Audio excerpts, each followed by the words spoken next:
Assalamualaikum warahmatullahi wabarakatuh. Selamat pagi anak-anakku semuanya. Pagi hari ini harus tetap semangat ya. Jangan lupa, setiap melakukan kegiatan kita harus berdoa dulu ya. Lakukan pembiasaan baikmu di rumah.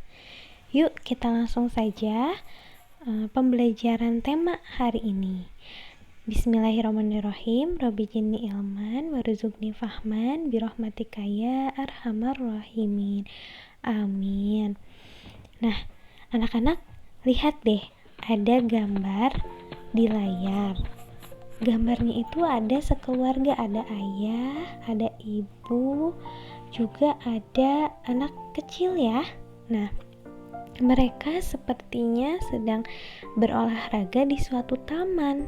Nah, apabila olahraga, badannya bergerak tidak? Iya, tentu bergerak ya. Nah, ini berkaitan dengan pembelajaran kita hari ini, yaitu organ gerak hewan dan manusia. Tema 1, langsung saja kita ke pembelajaran pertama ya. Nah, anak-anak, tahu nggak sih kenapa sih kita bisa bergerak? Nah, kita bahas dulu yuk alat gerak hewan dan manusia. Alat gerak itu ada dua. Ada alat gerak aktif, ada alat gerak pasif. Nah, alat gerak aktif itu disebutnya otot. Lihat otot pada gambar tangan itu dan kalian rasakan pada tangan kalian. Apakah kalian merasakan adanya otot? Ya, otot itu sebagai alat gerak aktif ya anak-anak. Selanjutnya, alat gerak pasif. Nah, yang menggerakkan anggota kita itu terlihat ada tulang-tulang. Nah, tulang pada tubuh kita sebagai alat gerak pasif. Ingat ya, tulang sebagai alat gerak pasif.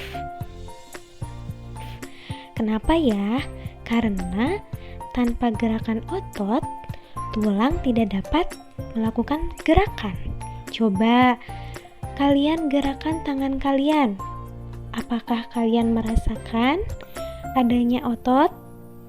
Iya, tulang kita bergerak karena adanya otot. Diingat ya anak-anak.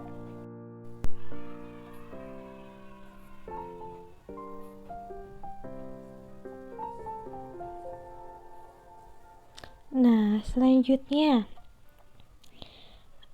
pengertian ide pokok kita ini langsung ke pelajaran bahasa Indonesia ya. Informasi utama disampaikan melalui ide pokok teks. Apa sih ide pokok itu? Kalian itu sudah dipelajari loh di kelas 4. Nah, tetap ya di kelas 5 juga kita mempelajari ide pokok ini. Ide pokok merupakan inti atau dasar permasalahan suatu teks. Ide pokok dalam teks sering juga disebut pokok pikiran atau gagasan utama karena berisi gagasan dasar penulis.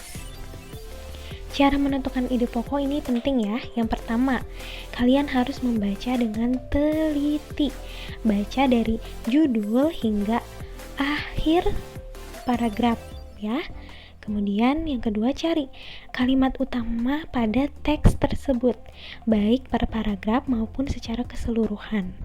Nah, ide pokok ini biasanya dijumpai pada kalimat utama. Jadi pada satu paragraf itu kalian cari kalimat utamanya tentang apa, ya. Selanjutnya, nah di sini ada sebuah teks. Judulnya apa anak-anak? Gurita. Gurita. Gurita merupakan salah satu jenis hewan tidak bertulang belakang yang dikenal sebagai hewan yang cerdik dan pintar. Hal itu karena seekor gurita memiliki daya ingat yang cukup kuat. Gurita dapat memecahkan masalah yang dialaminya lebih cepat dengan cara mengingat pengalamannya karena memecahkan masalah yang sama. Selain itu, gurita juga dikenal sebagai perenang yang cukup cepat. Gurita menggunakan gerakan pendorong jet untuk bergerak cepat, dan berenang jarak jauh.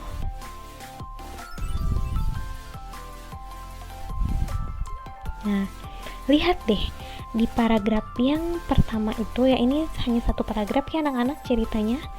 Lihat di kalimat utama ya, yang di warna biru itu kalimat utamanya ya. Nah, kalimat utama ini termasuk kepada ide pokok. Ide pokok itu apa sih anak-anak? Tadi sudah ya. Ide pokok itu inti dari permasalahan suatu teks itu.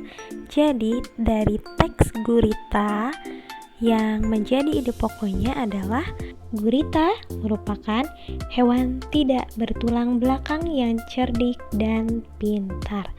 Nah itu ya, kalimat utama itu ide pokok. Selalu diingat ya. Next.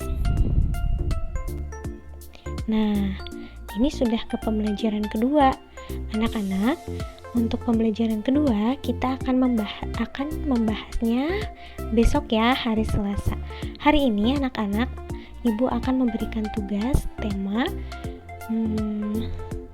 dan video ini kita cukupkan sekian ya anak-anak. Bila ada yang mau ditanyakan, silakan ditanyakan langsung ke Ibu Guru. Terima kasih atas perhatiannya anak-anak. Mohon maaf ya bila Ibu ada kesalahan. Wassalamualaikum warahmatullahi wabarakatuh.